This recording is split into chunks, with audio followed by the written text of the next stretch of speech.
Yes, I know. It's been a while.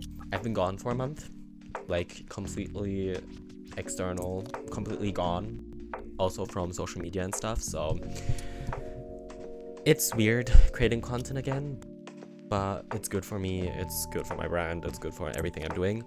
Even when I'm filming this, only like maybe 12 people are watching this, but that's fine. We're gonna enjoy it and we're gonna have a good time together. But let's get to the whole point of this entire video, which is my tarot card series. I started this series like in the spur of the moment. Like, I wanted to create a tarot card and I thought, why not make a whole series out of it, since there are so many and it's a good thing to have a repeating format. I realized, not just for social media and actual content creation, but also for myself to have some framework I can work on when I'm completely lost and when I have no idea. I can go back to that framework and actually illustrate something with meaning, with thought, and something that isn't just straight out of my head. The base work is already done, so it's really nice to have that. Now, I've been neglecting this series for quite a while now. I think maybe half a year or so. I don't know, in March or something like that. Just at the very beginning of this year. Now we're nearing the end. That was dark. Yeah, nevertheless, we are nearing the end of the year and I need to create at least one other tarot card, as October is going already towards another project. For today, we're gonna take another tarot card, and the tarot card I landed on was the Empress. So let's get into the meaning and the actual idea of this card. In the last few videos I've done, I've always referred to the original card and I have given a description of how it actually looks like. I'm not going to be doing it this time around, as I feel like it's not as important. Everyone has a phone, everyone has Google. You can look it up yourself if you really wanted to. The importance of this video is to show my process, my interpretation, and showing a different one kind of defeats the purpose of that. I don't know, I might bring it back, but for now, we're going to focus on the meaning, which I did get from the site I've been getting it all the time, Biddy Tarot I think it's called, link in the description as always.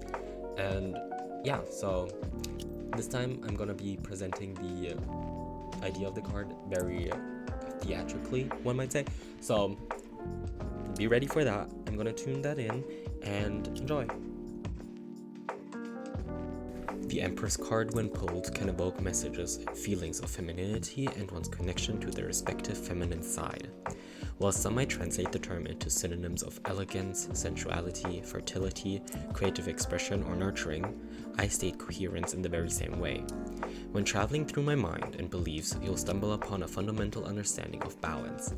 If the scale of the universe tips in one direction, an action will follow to tip it back in the position in which the gold plates of said metaphorical scale touch the horizon with the most bottom part of their being.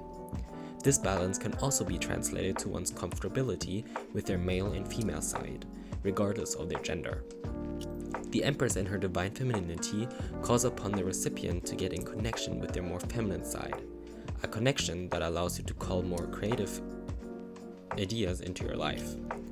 Regardless of hardships and struggles, one must experience pleasure and fulfillment. This might also be achieved through the acquiring of new and creatively focused hobbies and tasks. The Empress, in her nature as a higher standing woman within our crippling society, also shows the recipient the state or in the near future space of abundance and luxury. She lets you reflect on all that you already have, to also allow you to build and find new energy to create and further your abundance. She does not specify in which area the recipient will experience this.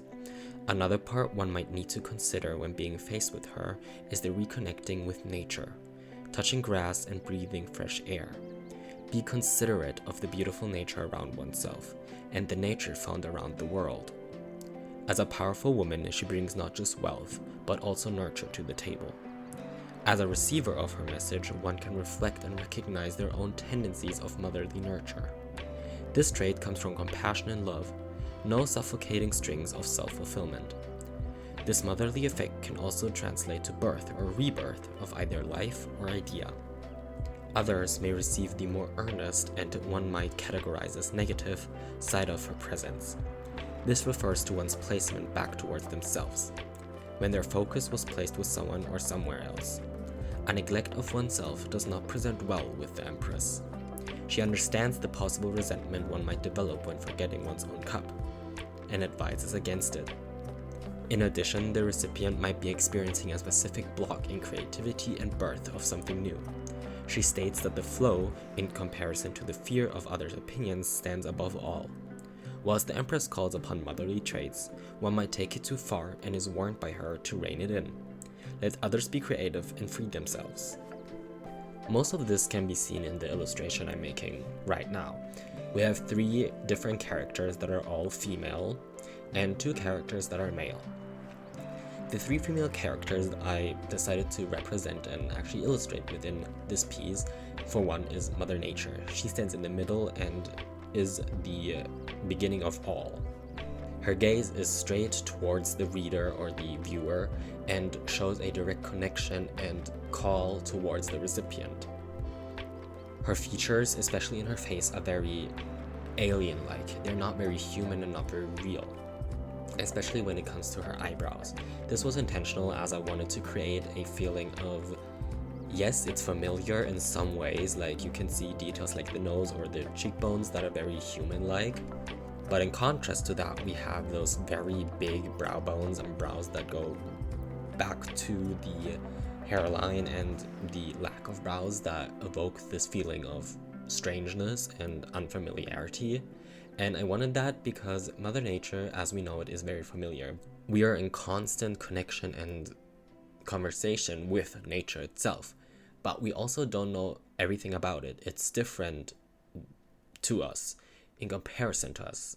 For example, when we talk to a tree, it's not like we are talking to another person. We don't speak the same language. Or when we talk to an animal, most of the time we don't understand each other, but there is a certain understanding still there.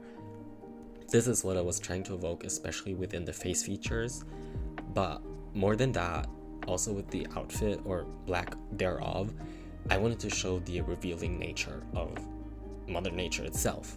She doesn't shy away from what is real, what is actually there.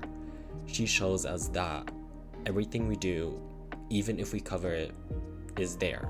It is not gone. It's revealing. It's showing oneself.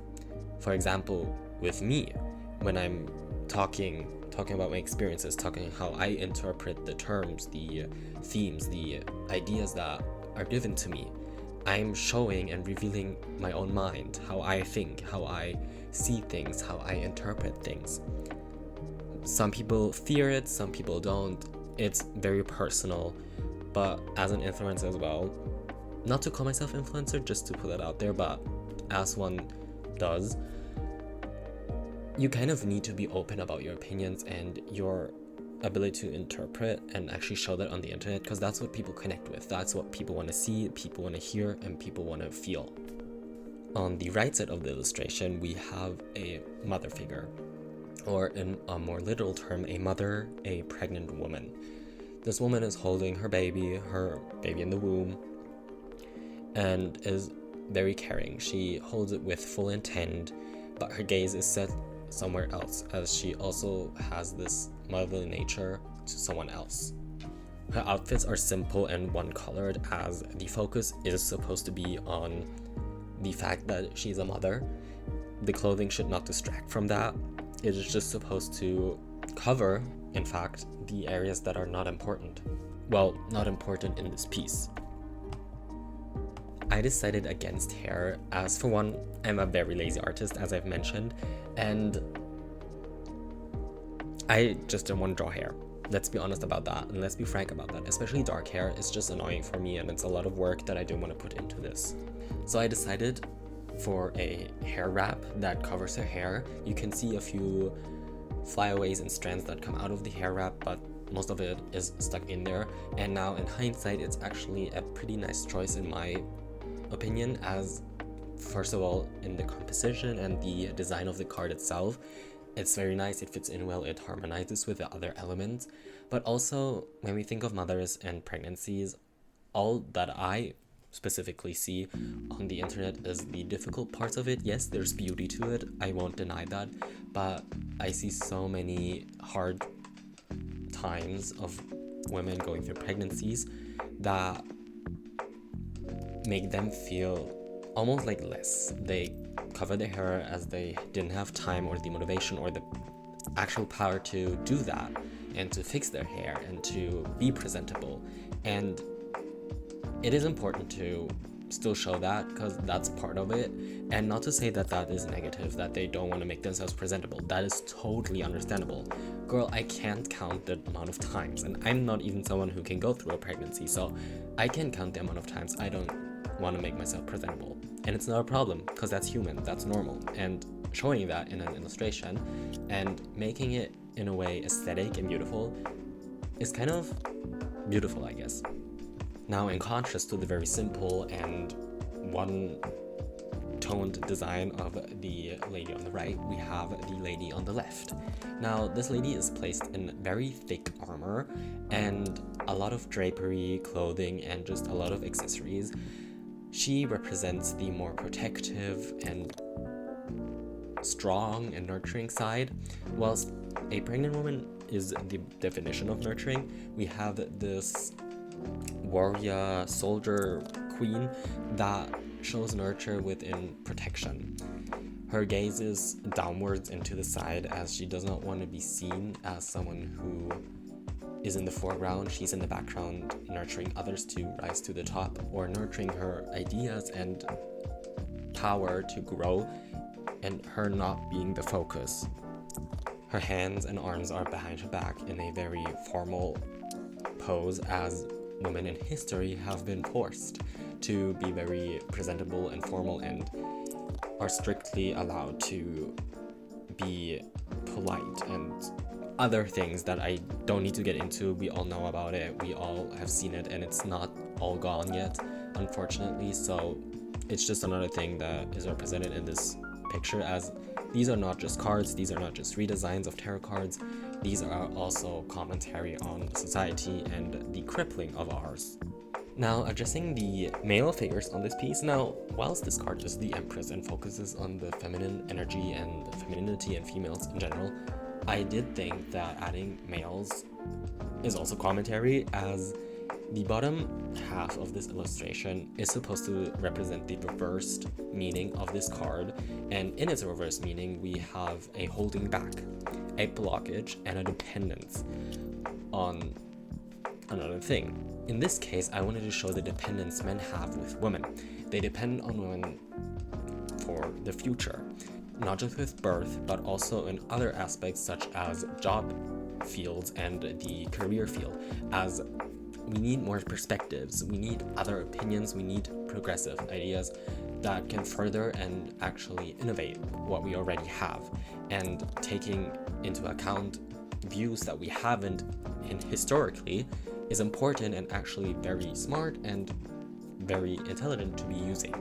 With this, you'll see that very prominent is this man in the very front at the bottom who is hugging and holding onto Mother Nature, as he is dependent on nature when it comes to food, water, and general things that we need to live.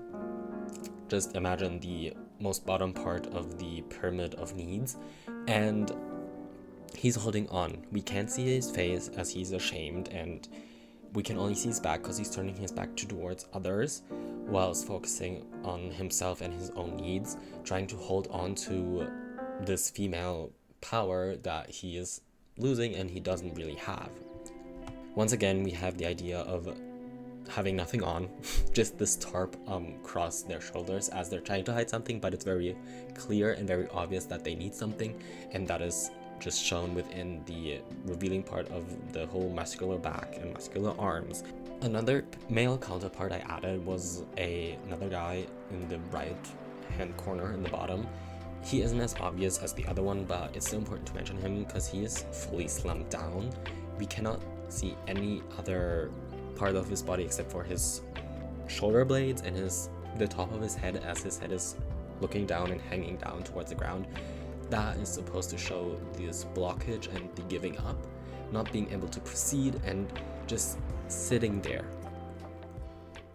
unrecognized, not really being within the scene, still there but hidden almost, but hidden in plain sight. It's, again, an unintentional effect that I created, and I'm very satisfied with what I did there. It's not like that came from nothing. I did have the rough idea in the back of my head, but I had to actually materialize it, which I do a lot with my pieces. Now, you might be thinking, oh, he's just rambling, this is all just, you know, blah, blah, blah, blah.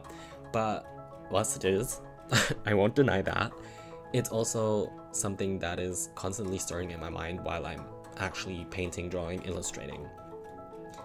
I'm someone who likes to go with the flow, even if that doesn't always work, which I will admit, sometimes it just doesn't. But in this piece, it worked very well, because I just painted, and with each paint stroke, I was able to think of new ideas, how to incorporate them. And some ideas came on their own. It's not something that I can always foresee, not something I can always plan, but it's something very nice to have. Not all ideas that come to me or that are generated are good, but most of the time I can make an excuse for them to be actually useful. I'm kidding, but sometimes there's always a way to create a segue where it makes sense again, but that needs to also be reflected within the piece itself. If that is not shown, it doesn't make sense, the viewer can't connect to the piece, and it has been a problem with a lot of my pieces in the past. This piece also kind of has it in a few ways, but once again, it's up to the viewer. Anyone can interpret what they want into this piece, and it's just like everything that is in art, in my opinion. While some art can be very directing, just like maps, they have a intention of directing a person, or, you know, lists, they are factual and trying to direct a person to certain knowledge. Art itself in this kind of form is intentionally vague and uninformed, one might say, because we want the viewer to fall deeper into the piece, think about the piece, analyze the piece, to have more time with the piece and actually reflect on what they're seeing, what they're reading, and what they're taking in. Now, that's more than enough rambling. You don't need to hear me rambling. All I can say is I'm happy I finished this piece. It's something that has been weighing on my mind for quite a lot of time. I started the sketch a few months ago. I finished it within a week, or I rendered it completely within a week, and I'm very glad that I'm getting back into the habit of drawing more, drawing in longer periods of times, and just being actually productive in areas that I want to be productive. I'm not saying that it was never productive, but there is a certain time in my life, or in the last few weeks, where I haven't been productive within art, and I needed to get that back. And now I'm slowly getting that back. It's still a work in progress. It's still forcing myself and motivating myself, but I'm slowly getting back into it and even improving in that area, which I'm very glad to be. And these kind of projects where, as I've mentioned, I have a groundwork where it's not just something I need to think of from the ground up, but where I have a framework I can work off, is very useful to do that.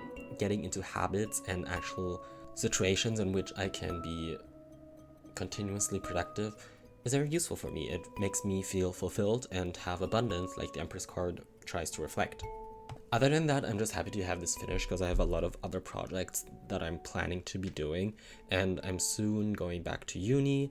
I'm already working again, so it's a lot. I'm stressing myself out. I'm probably gonna burn out, but I kind of like burnout. Is that weird to say? I don't know. I just feel good when doing it. I'm a workaholic in my heart. Even when it doesn't look like it, I'm a big workaholic. When I start working, I can't stop, and it's just something I need to fix, but honestly I don't want to fix because it is important to me. And especially where I am right now in my career, I want to grow an audience, and hard work takes time, so I'm gonna keep working. Once I notice I'm really burnt out, I will stop and I will take a break, but for now I'm ready to go. I have power, I have motivation, so I'm gonna power through. I'm gonna work on it, and yeah, I hope I haven't bored you to death and I haven't brought you to sleep, but I'm just glad you stuck around for this long, and I hope you have a beautiful day. Watch some tarot readings, go on TikTok, look at those videos that you've saved, and manifest. I'm slowly becoming a believer of manifesting, so that's fun, but yeah. I'll probably see you in October again, in case I don't do another video before that, but until the next time, love y'all and stay safe, guys.